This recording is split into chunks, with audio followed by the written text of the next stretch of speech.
Here we are for another round of the 70s versus the 90s, and it's the horror of suburban life when I put Bryan Forbes's The Stepford Wives against Todd Haynes's Safe. And this one was a really interesting one to get through because both of these movies are very atmospheric horror and stuff. But like I said, when it comes to this certain competition of the 70s versus the 90s, it's all about what makes the better movie. And so let's just get on down to the nitty and the picky. First up, we have Bryan Forbes's The Stepford Wives.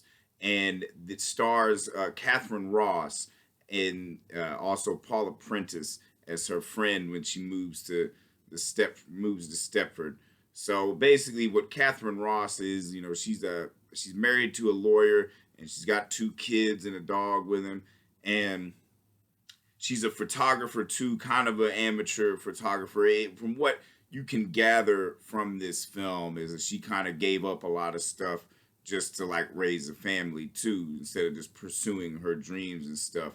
And they moved from Manhattan to Stepford, which is kind of a nice little suburban community. You know, everything kind of seems perfect, you know, but usually when stuff seems too perfect, it's a little too perfect, you know.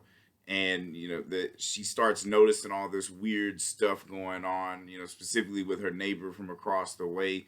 You know, she gets into a wreck and she's all kind of frazzled and stuff. And of course, she meets her friend Bobby, played by Paula Prentice.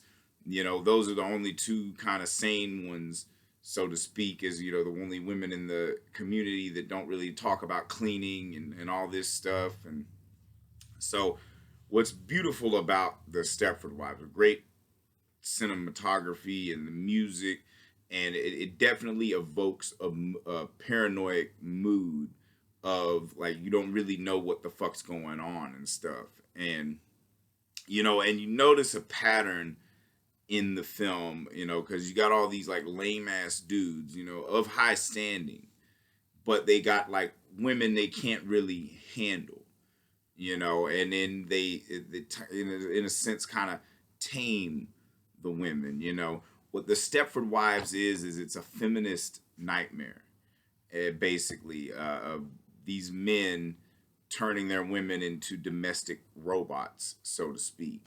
And you know what's beautiful too about the Stepford Wives is it kind of builds it up perfectly to a great ending, because you kind of see all the signs pointing towards what the fuck they're doing. You know, you got the speech guy having the Catherine Ross's character record all these words instead to get her voice patterns down. You see that dude drawing her in the little meeting that they have.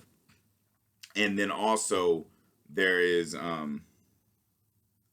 you know, you see all the like biochemical places and electronics and just all these plants and stuff that kind of point towards something sinister, but they don't know what, because both women are kind of considered crazy because there's nothing in the water that's making these women do this shit, you know. And when her friend gets turned into one of these domestic robots, that's when shit really starts spiraling out of control. She tries to get the fuck out of there, but it's a little too late, because now they basically gear her towards the fucking place where they turn these women into fucking domestic robots. And what's brilliant about the ending too is its simplicity.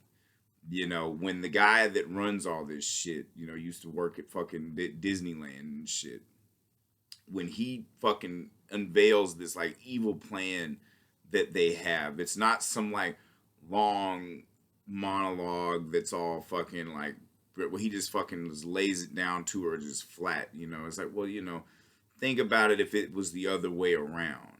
You know, where you want some hot stud being at your beck and call, like servicing you and telling you how great you are, even when your sagging skin isn't as great and all this shit. And, you know, and asking, giving the why, you know, it's because we fucking can, you know. And that in and of itself is way more chilling than some fucking highly descriptive monologue that's like, oh, you know, we did this. It doesn't fully explain how the fuck they do it. They just fucking do it, and then the fucking robot clone of her fucking like ends up choking her out, and then that ending in the supermarket where all the women are fully like turned into these fucking Stepford wives, so to speak. It's chilling, because she almost gets out of this shit, but then she's fully turned. It's just like a nightmare that seems perfectly normal, and that to me is way more chilling. And then we move forward to Todd Haynes' Safe, starring the great Julianne Moore. And when Todd Haynes works with Julianne Moore, it's some of the best shit that either of them do. And Safe is an interesting film. We see Julianne Moore as this suburban housewife in the San Fernando Valley in 1987. And, just normal shit. We see her, ordering furniture and, going to aerobics class and all this shit. And, being unfulfilled by her husband and stuff. But what happens is she starts getting sick, but nobody can figure out what the fuck is wrong with her, So to speak, she seems like she's being infected by just the world, the atmosphere around her, maybe even possibly suburban life. And, they can't figure out what's wrong. She just keeps getting worse and worse. And, her husband's getting, annoyed with it and stuff. And so the solution that she has is to go to this little community where it's like isolated from all the toxins of the city, like exhaust fumes and all this stuff. And so she's in this little community, and like she basically gets isolated from the whole world, including her family, because they don't want to move out there to that thing. And she's in this kind of a fucking like dome. To like, not even when she's pulling up in the cab, she's got a lady screaming at her to go get the car away from there, and you're infecting the area and all this stuff. And the thing about Safe for me is, it's one of those movies that it's very well done, brilliantly shot, brilliantly crafted. It's like a combination of Jeanne Dillman and 2001: A Space Odyssey. But it's a movie that you can read more into than you can actually see what the fuck is going on.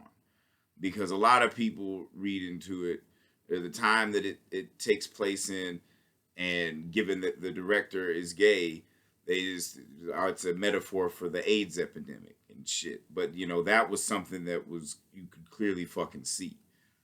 And you can also read into it is that it's just she was allergic to society, the suburbs and all that shit.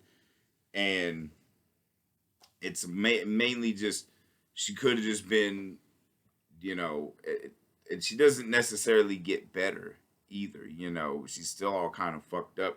And that ending is kind of lame, where she's looking in the mirror saying I love you a bunch of times, and then and also that community's fucking annoying.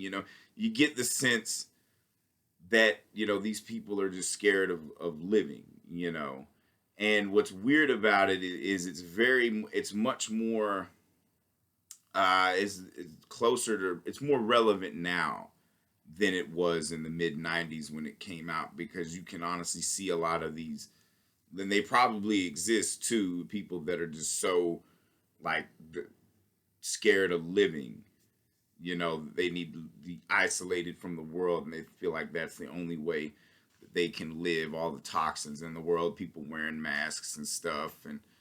But the thing about it is, for as great as Julianne Moore's performance is, as great as Todd Haynes' direction is, it doesn't play as well as a movie, because it's very, very slowly paced. Honestly, maybe 30 minutes too long. It doesn't build the tension up in a way that the Stepford Wives does, and it sure as hell doesn't have the payoff. Now, granted, it does have a level of uneasiness that is on par with the Stepford Wives, but like I said, there's no fucking payoff.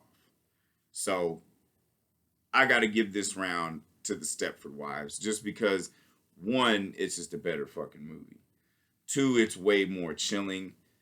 Three, that ending is way fucking better than Safe. Now, the acting might be better in Safe. Like Julianne Moore, one of the greatest actors of all time, and Todd Haynes may be a better director than Bryan Forbes, but Bryan Forbes made the better movie in this case.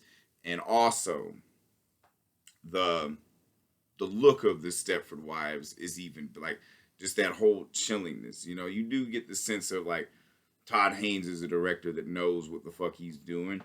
It's just a matter of like some directors tend to like be up their own ass so much that they forget how to make an actual movie. And it's like, you want to make art or do you want to make a movie? You know, you can do both, but some don't understand the thin line between doing that. So this round goes to the Stepford Wives.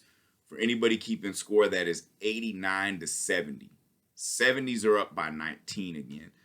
Like I said, it's been back and forth, back and forth. It's definitely getting exciting. You know, we'll see more of these happen, you know, whenever the fuck I can do them. You know, you try to get at least one a week. But we'll see if that lead continues to grow or if the 90s come back with another 1-2 punch. And if I've said anything wrong, anything you disagree with, feel free to eviscerate me in the comments. This is just one asshole's opinion on a long, self-indulgent journey to see which decade was better for movies, the 70s or the 90s. My money's on the 70s because, you know, we got movies like The Stepford Wives that were just absolutely brilliant, stone cold chilling, and, you know, just movies that just knew how to be fucking movies. So better watch out because the suburbs will get you.